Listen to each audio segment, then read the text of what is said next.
Delegates and visitors. I do wish to begin by thanking all of those people who have expressed to me their excitement about learning of the town of Leisnig. They've indicated to me that there might in fact be a field of research here for me that would solve the restless job search that I've been in for the last 22 years and finally give me something I could really sink my teeth into and work on. So I appreciate that. We're hoping that our next trip to Europe, sponsored by the seminary, will include a visit to Leisnig so that you can see it personally. There are others who have suggested that Leisnig doesn't even exist and I made the whole thing up.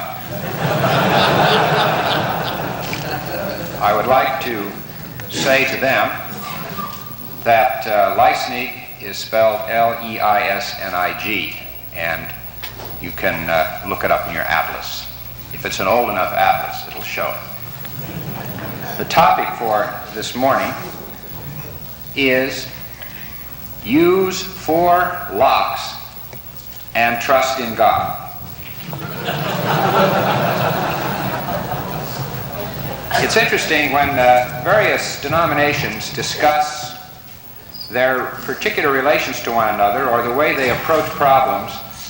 Each denomination has a different way of dealing with the issue. It's very much like people who go to used car lots, and some people slam the doors in the car, some people look at the price, some people check the speedometer and see what the odometer reading is.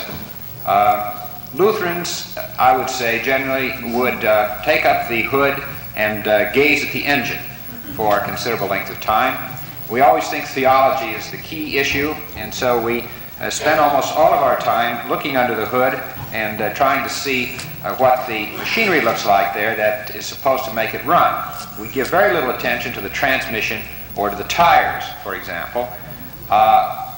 We leave that to the Methodists and other groups to talk about implementation and action in the world. We tend to linger about the altar and spend a great deal of our time thinking of the higher things of life and meditating on how God will somehow save the world. Well, that's unfortunate because Lutherans have a great deal to offer in the area of social concerns, and today I hope to describe to you the revolutionary concepts that Lutherans brought into the economic order. It was not only the church and not only the ministry that were revolutionized by the gospel, but strangely enough, even the economic order in cities in Germany was deeply affected, and was affected in a direct way. That is, the consequences of the new understanding of God and man's relationship fed into a new understanding of human social relationships. Now, in order to describe that better, I'm going to ask you to bear with me once again and go back to that fine town of Leisnig. There were 4 industries in Leisnig, 4 crafts. They were textiles, shoes, baking, and barrel making. I've tried to figure out which of the 3 were put into barrels and shipped away. Perhaps none of them, none of the above, were placed in the barrels. Perhaps the barrels were used to import other things from other places. But indeed, these 4 industries were the key factors in the economic life of Leisnig. In addition, there were a few nobility who formerly had owned great tracts of land, but which generally now had been restricted to rather small tracts, and some of the noble families were indeed virtually on welfare. Then there were the farmers surrounding the town, but related to it. In the German fashion, many of the farmers lived in the town and then worked land which lay around the town walls and the community itself. So they were really a part of the city in a way that farmers today are not face-to-face always with the local populace in the town. The 4th group was, of course, the citizens of the town itself, the persons who made up the community and made those barrels and the shoes and baked the bread and all the rest.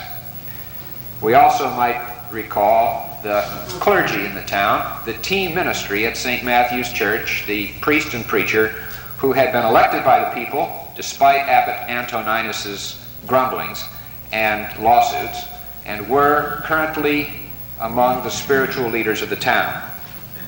Now, there were two ways in which Leisnig was different from communities today.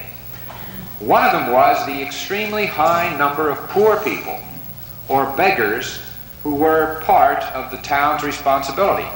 Estimates go from 15 to 30% of the town was essentially on the welfare roll.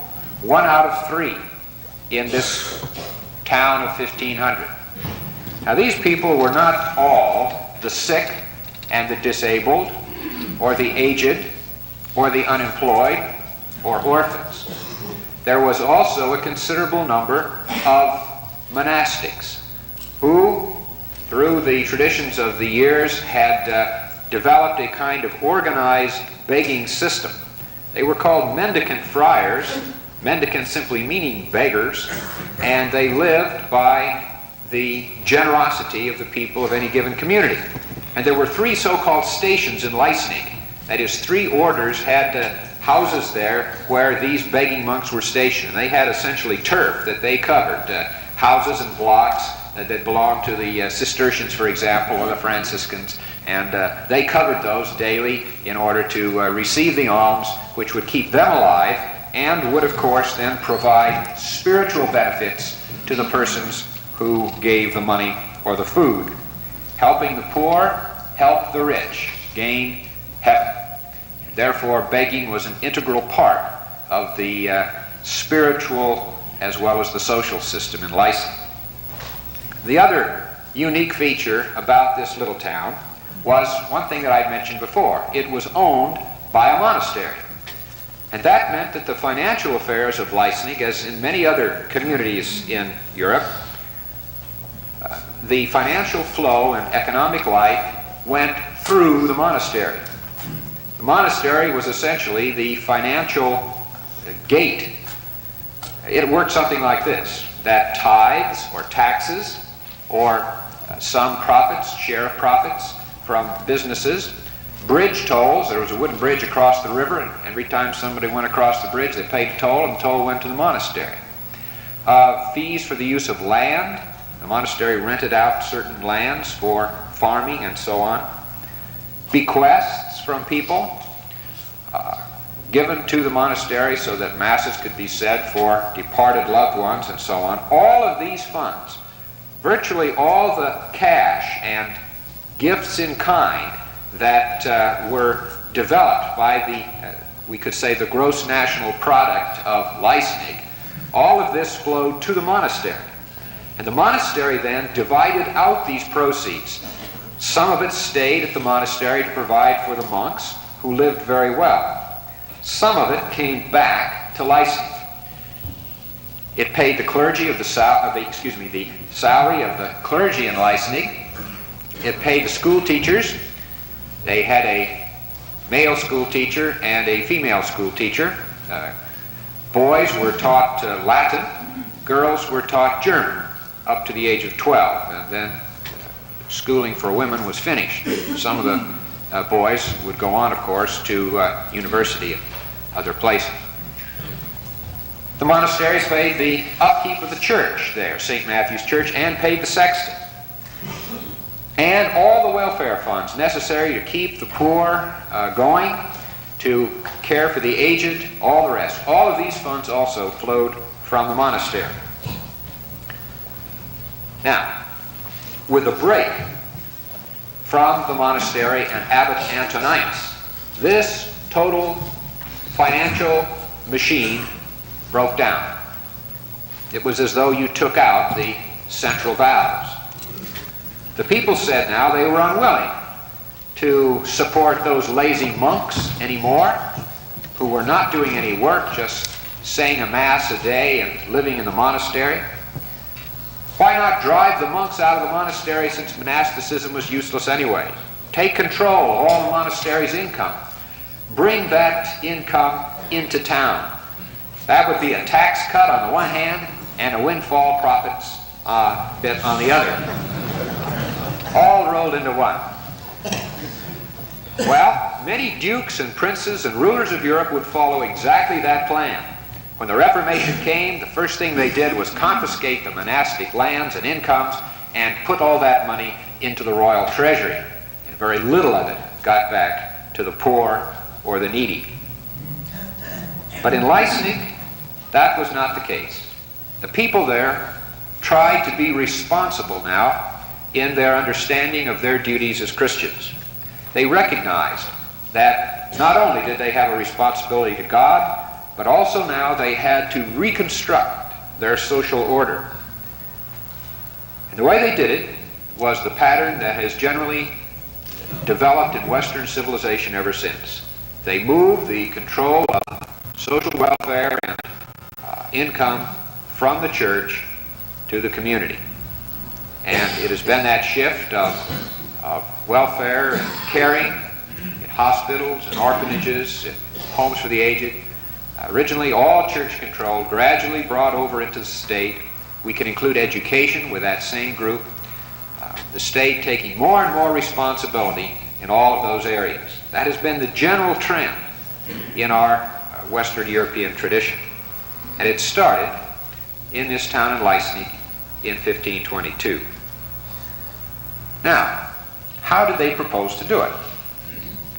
There's been a lot of talk about relating our Sunday faith to our Monday work, and here is exactly what the Leipzig congregation now was trying to do.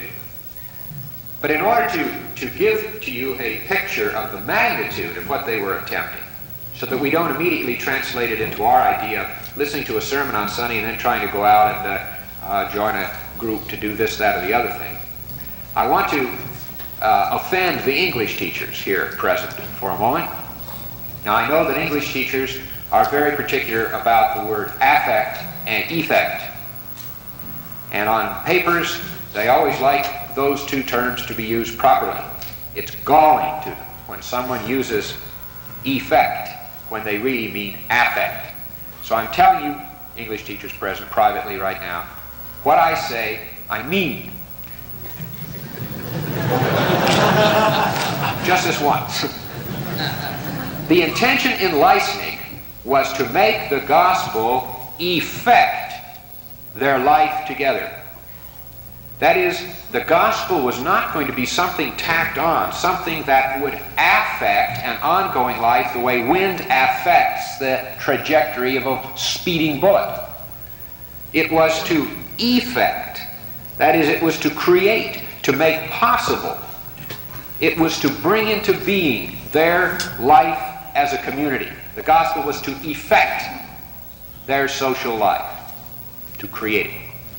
It was going to provide not only for the extension of the gospel through the support of clergy, but it was to provide for the education of the young people. It was to provide the correction of unemployment and other social ills. They had a program for newcomers, for example, a kind of small business loan concept worked out, so that when people first moved to town, they could get some money from the town treasury to set themselves up in business or to get their apprentices tools so that they could become productive members of the social order. In short, every scope of activity in town was to be included in this understanding of a new way of economic living and life together. The scope of the gospel's activity was to be identical with the area covered by that town and parenthetically by this synod's cabinet on missions, education, social action, advocacy, and the rest. Well, it may be instructive for us then to review the principles on which the folks at Leipzig built this new society. They are conveniently printed for us in an ordinance which the Leipzig officials and population drew up in 1522, and it's called the Ordinance for a Common Chest. I think it would be more proper today to speak of it as an ordinance for a united fund, because it was a kind of united fund principle. They started out with a very good stewardship concept, and they say this in their ordinance, that all possessions are to serve the honor of God and the love of neighbor. Honor of God and love of neighbor. Now the way we work that out usually is to say, honor of God means I give so much to the church, and love of neighbor means part of what I give to the church goes to benevolence, and then maybe I'll contribute something to the United Fund on the side, and so on. Now people of Leisnig were saying, that's not the way we're thinking of this. We're not thinking of a certain spiritual responsibility to God and then a sort of financial responsibility to the neighbor. They said, in fact, that the care of the poor was a spiritual undertaking, just as much as the care of the clergy or the upkeep of the church and all the rest. To see, therefore, the use of money, not just as a financial or prudential or economic undertaking, but as a spiritual undertaking, meant that all of life now was under their understanding of the gospel. They said, in order for our fruit, our faith to bear fruit, it is necessary for us in brotherly love, expressed in deeds of kindness, to set up a united fund. They move from the theology to the fund in one sentence. In order for faith to bear fruit in brotherly love, expressed in deeds of kindness, we set up a community fund. Well, now, is this good works? Are we now getting into the business of works righteousness? Are we trying to earn our way back into heaven some way? Well, the result certainly would be very similar to what had already been going on in town. That is, the poor were going to get cared for, the children were going to be educated, and all the rest. But the difference was in the motivation. Taking care of the poor, according to this document, is a fruit of faith, or what God has already done for us, not a work to convince him that he ought to do something for us. It's interesting that when the Augsburg Confession comes to be written some 8 years after this, the article which deals with the Christian life is called the New Obedience, Article 6. The article which deals with the new life picks up the language of this ordinance. It does not speak about good works. It begins by talking about good fruits. Then it talks about a new understanding of good works as obedience to God. But it begins with the idea of fruit, growing naturally now out of a tree which has been nourished by the grace and the goodness of God. The next principle that they laid out in Leisnig was participation. The decision-making was not to be done by the nobles or by the town council. This common chest, this community fund, was to be administered by 10 directors, and they were selected from the 4 classes there, from the farmers, from the nobility, from the town council, and from the citizens themselves. And the clergy were included as a sort of at-large directors and administrators of the project. So everybody was to be included in the decision-making. Every Sunday afternoon, the directors were to sit down, open the chest, which contained the rents and the incomes that had been collected during the week, and decide in open meeting how these should best be distributed and to whom they should go. It's interesting, though, that with all this idealism, the Lutheran idea that human sin is always present, that there's no perfect society of saints, also was demonstrated in the arrangements for the common chest. They said that there were to be 2 barrels, presumably produced by the barrel makers there in Leisnig, would be set in the church. These barrels were for people to put in ham and foodstuffs of various sorts, which could be then distributed to the poor. There were also 2 small boxes. The boxes were for coins, and they had locks on them. And the keys to these small coin boxes were placed in the big common chest. And the big common chest had 4 locks on it, and one of the keys to the lock was kept by one of the representatives of the 4 groups in town.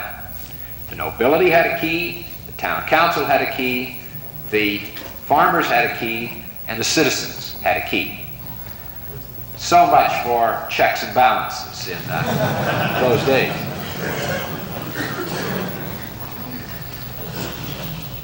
Well, it was an admirable plan. It seemed to flow from the best and finest Christian principles to a clearly worked out and nicely balanced social program. And then came the crisis. The town council wouldn't give up the money to put it in the common chest. And the whole plan became a center of vast controversy in the little town. Well, this is where, for me, the question of how Lutherans work in social situations becomes particularly important. It is not only in the setting up of the vast plans. Where it really counts is what happens when the crisis develops.